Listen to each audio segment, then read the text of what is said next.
This is the Quiet Lexicon, a series of meditations for those who listen with the heart. Tonight's reflection is Rumi on longing, not to be studied, not to be analyzed, only to be felt, like light through closed eyelids, like the hush that follows rain, like the sound of water when you are too tired to speak. Breathe. Let the words meet you where you already are. There is a loneliness that lives before all names, a stillness under the skin that knows something has been missing since before memory began. Every soul carries it, a faint vibration in the chest, a question that never finds a final shape. We spend years trying to explain it, calling it love, calling it loss, calling it purpose. But memes cannot hold it. They only circle its edge. Listen closely. Even silence hums with its presence. It is the pulse beneath the pulse, the tide moving under every ordinary breath. Longing is the oldest prayer. Before temples, before language, before belief, the body already knew how to ache toward what it could not see. Sometimes it arrives softly, a warmth spreading through the ribs, a thought that drifts in like perfume. Sometimes it strikes like a fever, turning every ordinary thing to fire. We call it desire, but desire is only the surface of it. Longing runs deeper. It is not for one person or one moment. It is the soul remembering the vastness it came from and asking, without words, to go home. There are nights when the quiet feels alive, as if the air itself is listening. You sit still, and inside that stillness, something begins to unfold. A soft pressure behind the ribs, a recognition without language. I am not what I thought I was, and I was never alone. The ache widens. It gathers light. It becomes the bridge between what you are and what you were made for. Don't rush to soothe it. Don't try to name or fix it. Let it breathe. Let it tremble. Every creature in the world longs. The bird for sky, the seed for earth, the flame for air, the heart for the unseen beloved who keeps moving just beyond the reach of thought. To feel this longing is not weakness. It is proof of life. It is the invitation written into every cell. Remember. When the ache grows sharp, stay very still. Listen as it begins to sing. It may sound like grief at first, but if you stay with it, you'll hear the tone shift, you'll feel the edge soften. The song becomes familiar, ancient, a melody the world has been humming since its birth. This is what Rumi meant when he spoke of the reed flute, the hollow stalk that sings because it remembers the field it was cut from. You are that reed. Your emptiness is the opening. Through it, the breath of the divine makes music. Longing is not asking for answers. It's asking for surrender, to melt, to dissolve the boundaries between the self and what holds the self. Be melting snow, Rumi whispered. Wash yourself of yourself. Let every idea of who you are melt into the larger warmth that is already holding you. The heart that stops defending becomes transparent. And through that transparency, light passes freely. There are moments when you will want to turn away. The ache can feel too wide, too bright. You will wish for distraction, for noise, for something solid to lean against. But the way forward is inward. Step through the ache as you would step through a doorway. Each tear is a threshold, each breath a small surrender. Walk slowly. There is no rush. The soul moves at the speed of trust. Longing teaches by unmaking. It loosens every certainty, asks you to release even your understanding of peace. What you think of as loss is often the space being cleared for arrival. Every falling away is the hand of the unseen rearranging your heart to fit a greater horizon. You do not have to believe this. You only have to keep breathing until it begins to feel true. Sometimes the lesson arrives quietly. A stranger's kindness, a sudden stillness in a crowded room, the light falling a certain way across your hands. And you know, without proof, that something vast is moving through you, that the ache is not a wound, but a doorway. To feel it fully is to stand at the threshold between human and divine and let both winds move through you. What is this force that pulls us, that burns and blesses in the same touch? Call it love if you must. But love, too, is only a signpost. It points beyond itself. Love is how longing learns to walk. Longing is how love learns to wait. Together, they weave the fabric of being. You cannot lose what you truly love, for what you truly love is the very current carrying you. Stay here a while. Let the quiet gather around you. Notice the small movements, the breath, the hum of the world behind the world. Nothing more is needed. You are already in the prayer. You have been since the beginning. Longing begins as a whisper.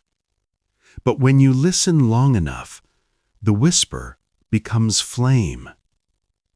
It starts to burn through the soft fabric of your days, a restlessness, a pulse of heat that moves behind every thought. The ordinary world keeps its face, but underneath, everything glows. You find yourself awake in the small hours, hands open, heart trembling. You cannot say what you want, only that you want, completely. The fire is not punishment. It is invitation. It asks nothing less than everything. It burns away what you built to stay safe, your definitions, your careful distances, your practiced control. It wants your rawness, your honesty, the parts of you that still flinch from light. Rumi called it the wound where the light enters, the opening through which the infinite breathes you. To be burned like this is not to be destroyed, it is to be clarified. Gold only shines when the fire has passed through it. So let it. Let it move through you. Let it undo you gently. You will think you are losing things, names, memories, small comforts. You will think the ache means absence, but the fire knows what it's taking. It keeps only what can carry light. You are not being emptied. You are being refined. There comes a point when you cannot go back, when the life you knew no longer fits. The edges of your old self crack like clay in heat. You reach for what used to soothe you, but it no longer works. The taste is changed. The music you loved is too small for the room your heart has become. This is not failure. This is metamorphosis.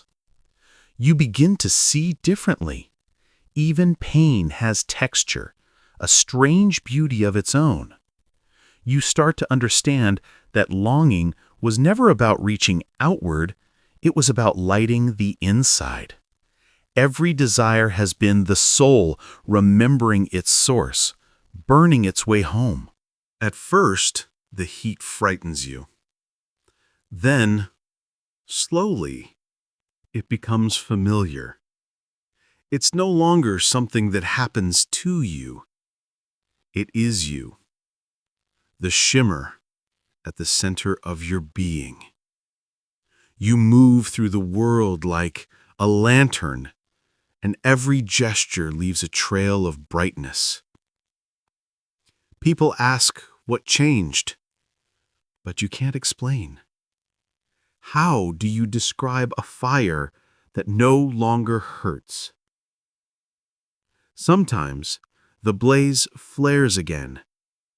Grief returns. Memories reignite. Do not fight them. Let them burn clean. They are old wood feeding a new flame. There is a light trying to speak through every loss. Listen. Even in sorrow, there is instruction. Longing's fire is the teacher of surrender. It shows you that love was never meant to be safe. It was meant to be whole. The moment you stop protecting yourself from the burn, it stops feeling like pain. It feels like power, soft power, like sunlight on skin, like truth spoken gently. You may think, I can't live this open. But openness is what you are. Everything else was armor. Even silence, when touched by love, turns luminous. This is how the mystic learns to speak without words, by letting every breath be a translation of the invisible.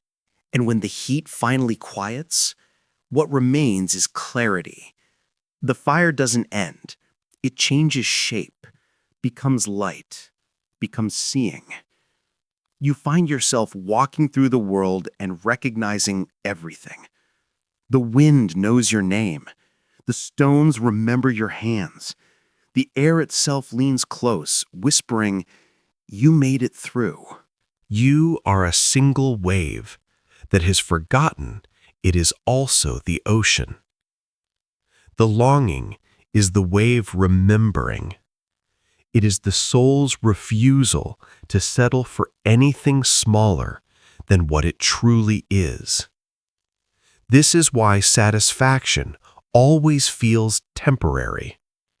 This is why every arrival carries within it the seeds of a new departure. The soul is not looking for comfort. It is looking for vastness. Let yourself be silently drawn, Rumi wrote, by the strange pull of what you really love. It will not lead you astray. But what if what you really love cannot be named? What if it has no form, no address, no way of being held? Then the love itself becomes the path.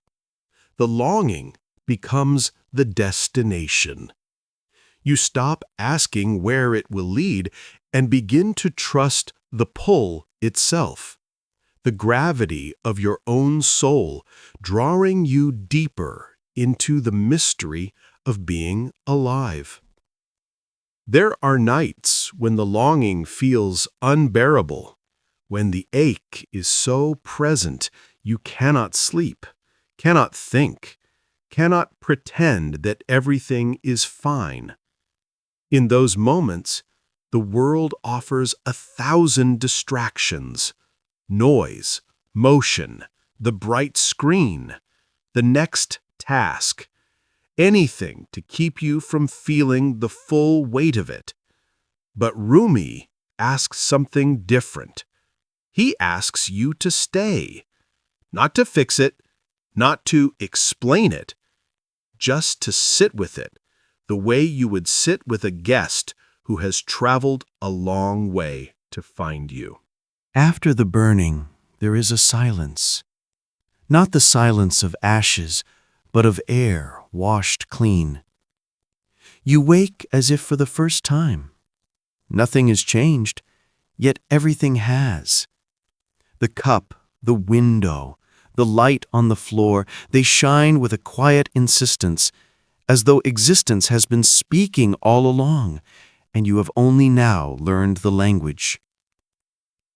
The longing has not vanished, it has softened.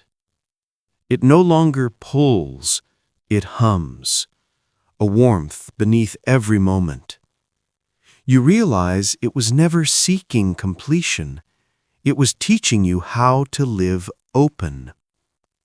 To ache and still breathe, to lose and still praise, to stand in the middle of uncertainty and still call it beautiful.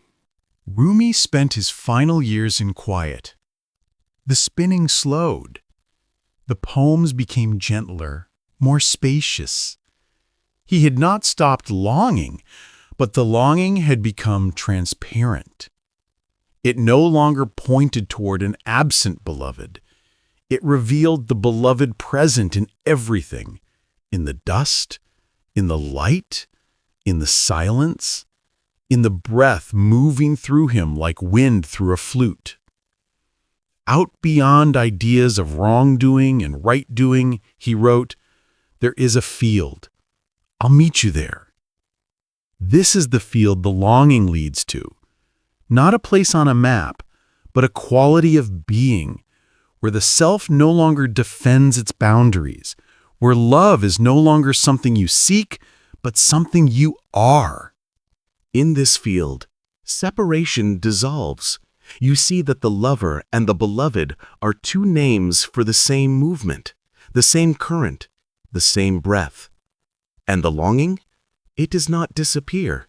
It becomes the pulse of existence itself, the way the universe reaches toward its own unfolding, the way light bends toward darkness, the way the soul bends toward the infinite without ever needing to arrive. So what do we do with this longing, this ache that will not leave, this hunger that cannot be satisfied? We stop treating it as the enemy. We stop trying to solve it.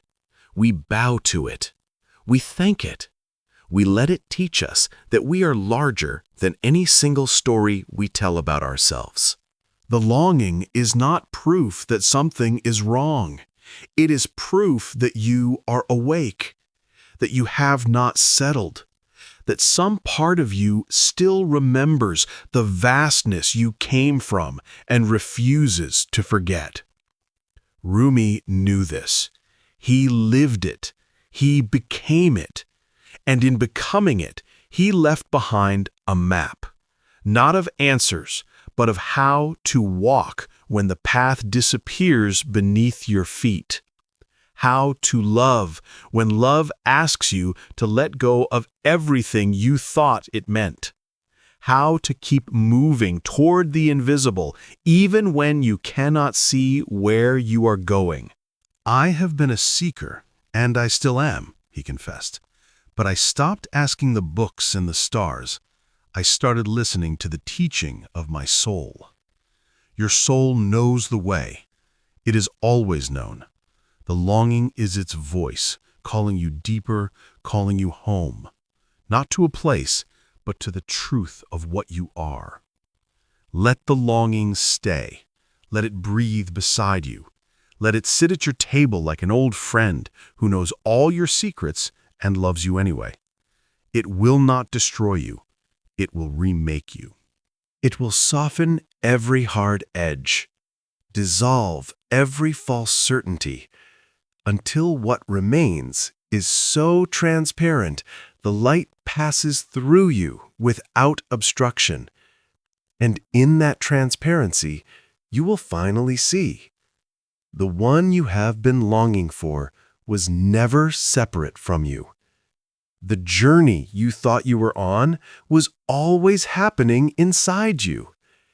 And the ache, the beautiful, unbearable ache, was never emptiness at all.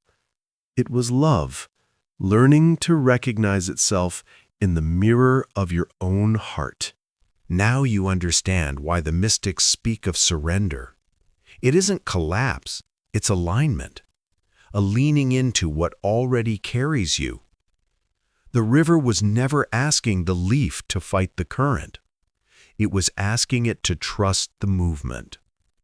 Rumi said, "Silence is the language of God. All else is translation." You begin to hear what he meant. Words fall away like scaffolding after a building is finished. Meaning remains, bright, simple, alive. The voice in your chest grows tender. It no longer preaches or demands. It simply says, "Be here." Every act becomes a small devotion.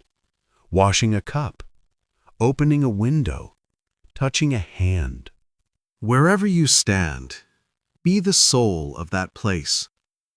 Let awareness shine through you as easily as sunlight through glass. You are no longer looking for the beloved. You are the beloved, looking out through borrowed eyes. When doubt returns, and it will, let it sit beside you. Pour it tea. Ask what it has seen. All things, even fear, are just shapes love takes when it's trying to find its way home. Sometimes the quiet feels so wide, you almost vanish inside it. Don't be afraid.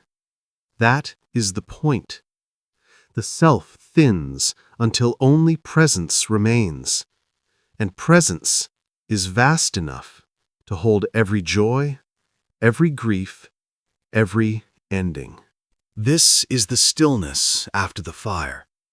Not the emptiness of loss, but the spaciousness of truth. You have burned. You have melted. Now you are clear. Light passes through you without resistance. The world touches you and becomes holy by contact. You begin to live gently, not as someone seeking enlightenment, but as someone quietly astonished that anything exists at all. Each morning becomes a first morning. Each breath a small resurrection. You walk through your days as if through a field of soft bells. Every sound a reminder. You are here. You are alive. And that is enough. The longing hasn't ended. It has become song. It no longer begs for union. It celebrates the union already present. You have learned that love is not a destination, but a rhythm. That to long is to love, and to love is to know you belong to everything. You have been listening to the Quiet Lexicon, Rumi on longing. 3 movements of the same prayer: the ache, the fire, and the stillness. May these words stay with you in the hush between hours. May they remind you that longing is not emptiness. It is how the soul prays. When the night deepens and the world folds itself into quiet, listen for that hum beneath your ribs. It is the thread that binds you to the infinite. Thank you for listening. Until next time, stay close to your quiet.